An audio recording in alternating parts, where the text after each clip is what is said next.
Uy, nakabalik ka na. Kumusta sa 2025? Totoo ba na halos wala nang nag-uusap ng harapanan dyan? Lahat daw puro online dun. Social media daw. Ano yun?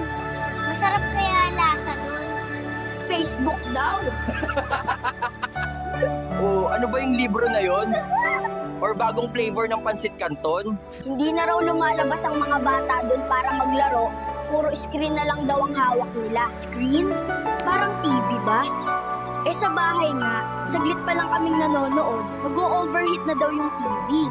Basta ako, mas gusto ko pa rin to, maglaro ng tumbang preso at luksong baka kasama mga kaibigan ko. Mas masaya kaysa nakaupo lang. Tama ka dyan! Para sa inyo sa 2025 dyan, alam namin mahirap, pero kaya nyo yan. Don't forget to have fun sometimes.